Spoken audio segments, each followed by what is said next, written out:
Long-time Patreon subscribers will know and remember that 8 months ago, I talked about Warhammer 40k Space Marine 1.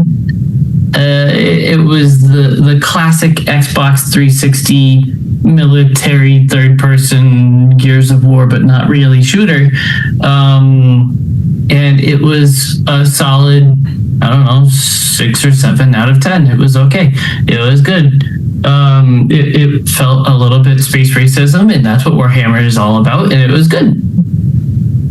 This month, I played Warhammer 40k Space Marine 2.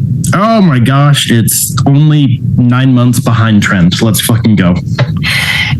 It was developed by Saber St. Petersburg, which is not a Russian company. It's actually an American company based out of Fort Lauderdale. Cringe Floridians.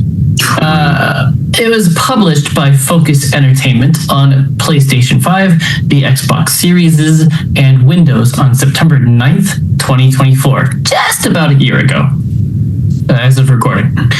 Depending on the version, it got an 80-ish out of 100 on Metacritic. Most other sites said like 4 out of 5, 8 out of 10, whatever. The story is there. It certainly stories. It does things. It even says like on features or like game modes, like you don't want to play this yet because there's spoilers in the story. I have no idea what they're talking about. There's betrayals. There's things that happen. I didn't follow any of it. It was Warhammering, and it did great. I can try to summarize on the plot from Wikipedia, but it's literally like 8 paragraphs long. I don't understand what they write about. It follows Captain Titus again, just like the first game. I think he's a captain. Doesn't matter. Warhammer, rank, military cringe. You get it. It's a vibe. He dies. He's brought back. It's militaristic god emperor religious thing. Most of his crew doesn't believe in him. They're like, you died and you were brought back, and that makes you a blasphemer or something. And he's like, no, guys, I'm good. And he fights his way through and kills the bad guy. And then at the end, everybody says, wow, actually, maybe you are a good guy. Warhammer is such a vibe and not a story thing. I swear. I like it from the outside, but not enough to dive into it and buy like thousands of dollars of minifigures to spend weeks painting and then like bring it to a store and roll dice just to get my shit wrecked by ultra nerds. Like, I don't know. To be fair to the it's mostly a vibe thing, that does explain why its entire social media presence is 19-year-old white boys making like hard style funk edits on TikTok. For the Emperor! You know, that's the whole thing. Yes. The first game, you are killing orcs, and it's great fun. The second game, you are fighting Tyranids, which are just basically the aliens from Alien. The first game, no, wait, that's gameplay.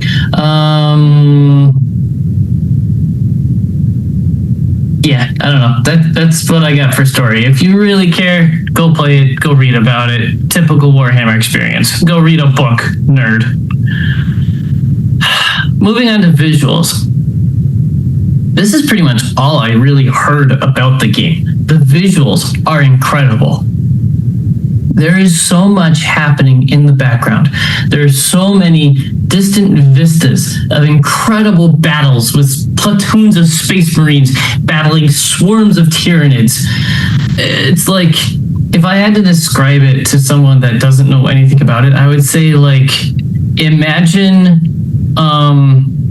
in the third Matrix movie when the city is being overrun by the squid swimmer things. Like it's like those swarms are just everywhere. It's really, really cool. Probably the coolest thing about Matrix 3. There's so much. Yeah. There were several times I just stopped what I was doing to watch the background settings because it was like watching a natural disaster happen. It was incredible. There were 2 visual options at the start of the game, performance mode or, I don't know, pretty mode. I went with pretty mode, assuming that I would change it if I encountered performance drops. While I did see a couple frame drops, they were very minimal. It really didn't affect the gameplay. I would say I saw 3 frame rate drops in my playthrough, and it was just long enough for me to go, ew, frame rate, and move on. Sound design is pretty cool. The different guns sound great. They sound like futuristic guns. There's it's kind of like Halo, I guess, where it's like you have real-ish guns with actual bullets that go bang, and then you have plasma weapons that go pew pew pew pew. You have a chainsword that sounds like a chainsaw being swung through the air every time it like revs every time you swing it. You also have like a power sword, which is kind of like a lightsaber. It's like an electrical broadsword, I guess. And then a dagger that I didn't really use. There were plenty of audio cues to warn you of actions that were happening. So like if you need to heal or if you have a parryable attack coming up, I'll talk more about that in gameplay. There were larger creatures that were pretty much boss fights, and those made different shrieking, growling sounds than the typical enemies, the fodder or whatever. I don't know, man. Sound made sound, and it was good. Gameplay is yet again where I'm going to spend most of my time.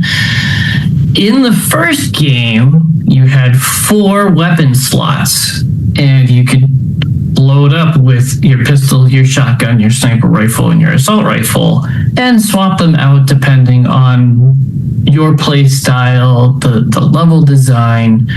You could choose what you wanted to try to get through the level with. In this game, you only have 2 weapon slots. You would press down on the D-pad to swap weapons, Halo style. And I really didn't like it because one of those weapon slots is filled with a pistol all the time. And there were 3 different pistol options, but it did not make it easy to get through some of the levels because I couldn't have like the classic sniper and shotgun loadout. And that made it difficult because I didn't know what was coming up in the level. So it's like, I don't know if I need to reach a great distance or if I need, a shotgun for swarms of enemies or whatever. So some player choice was taken away from me, I think. Probably in an effort to make it more difficult.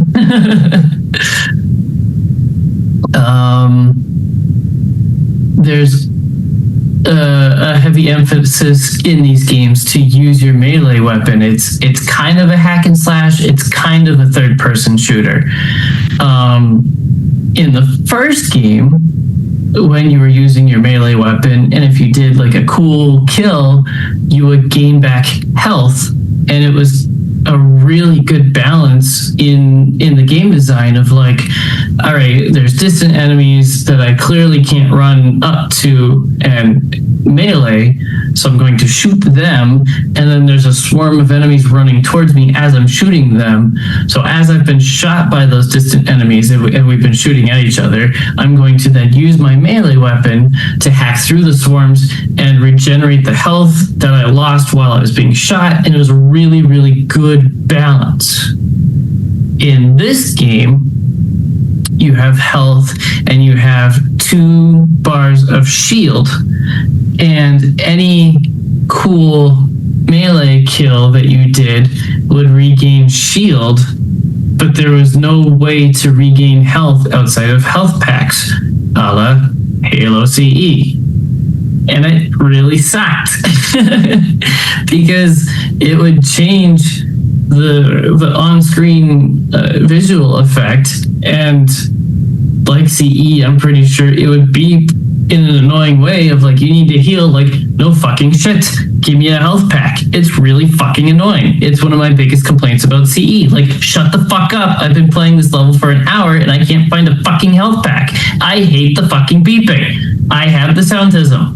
It just felt like it unbalanced some of the really well balanced system from the first game because it only did shield. And maybe I didn't get deep enough into it, and like if your shields are full and you do the really cool kill, it would reload some health. I don't know, but it felt like I was always on the brink of death and like relying on my shield through the whole playthrough because it wasn't balanced the same. It didn't feel right. Something was off. There are health packs hidden through the levels.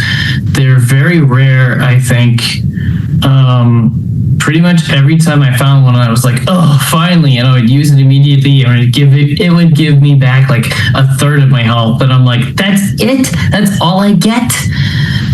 And then I would go into another fight with, I don't know, 2/3 health and just be like always on the brink of death. It was very frustrating.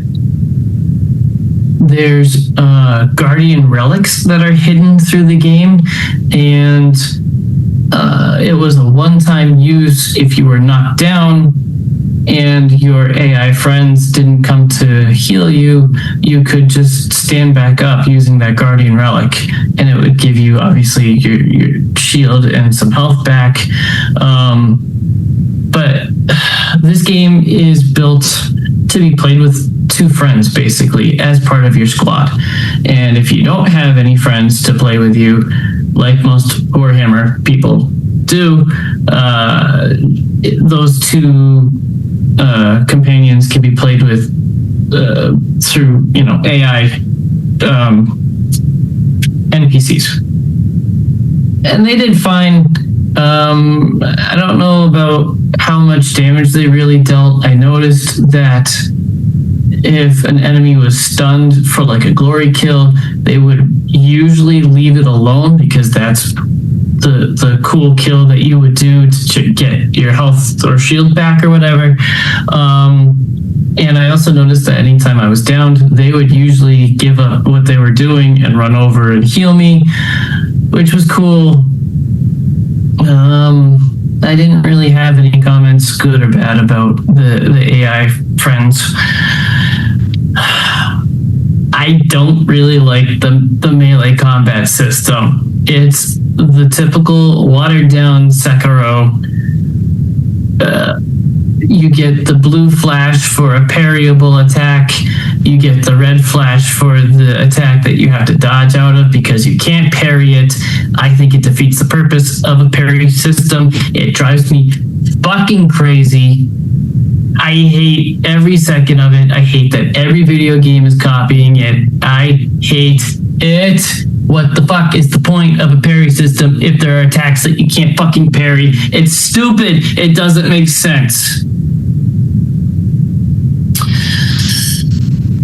There's very, very light combo systems depending on which melee weapon you have. There's only one button to press for a melee attack, so it's based on like quick presses, long presses, or like a pause in between presses. It's a little bit weird. It was very, very simple. I would say there were 6 combos per weapon. It was very, very easy. You could see the list of combos to do on the pause menu in case you forgot, but it's once you get into it and you play a couple of levels, it's very self-explanatory. You can figure it out. It's like 1 quick press and a hold, 2 quick presses and a hold, 3 quick presses, 3 quick presses, 3 quick presses and a hold. It's all like basic melee attacks.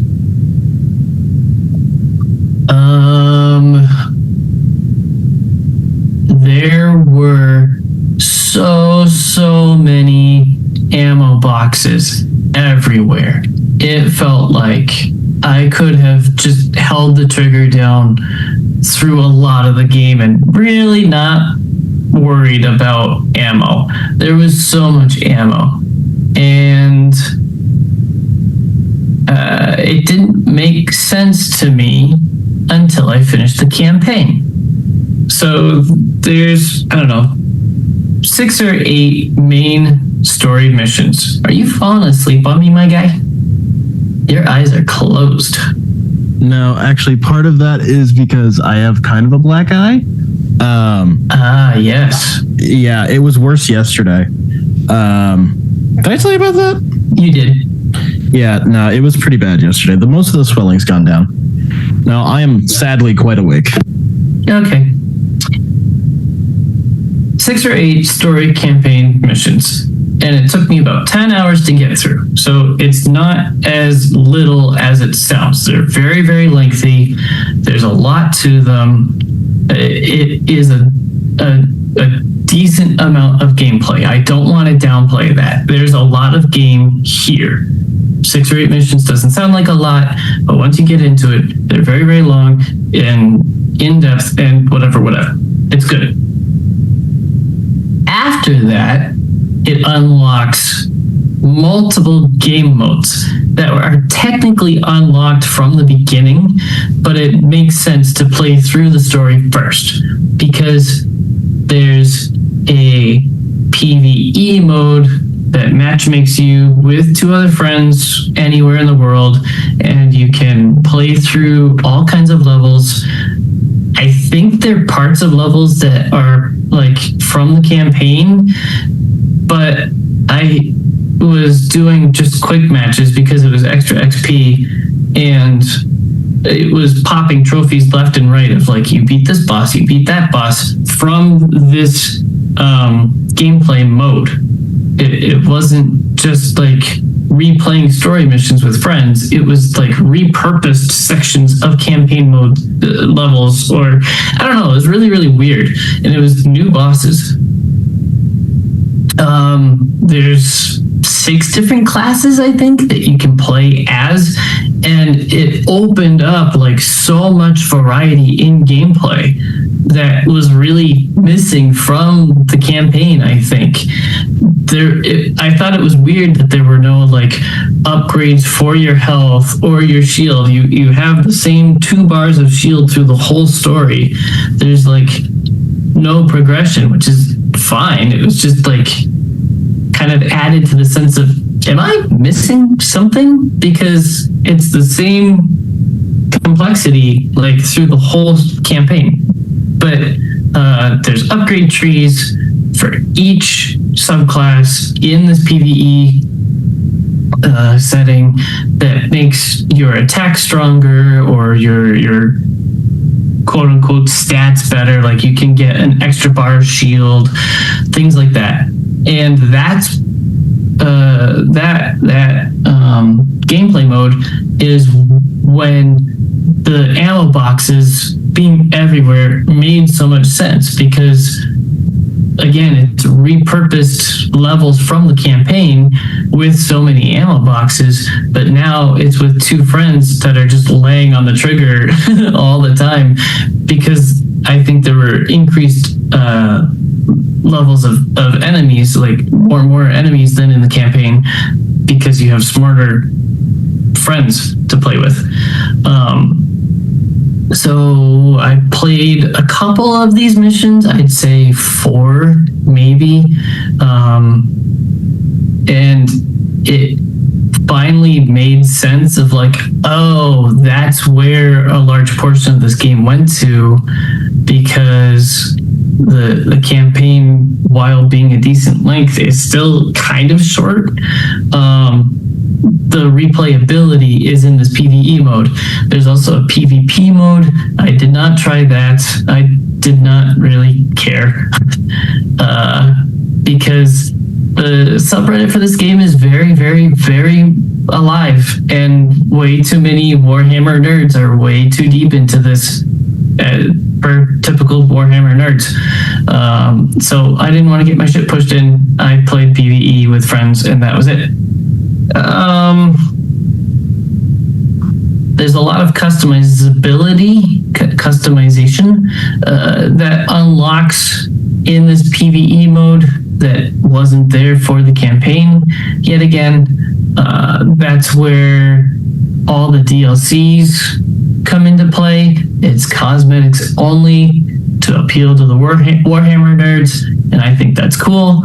If you want to give this company more money for the product that they have, it's all customization for your Warhammer dude. And I think that's a very good thing. I didn't care. I didn't pay it.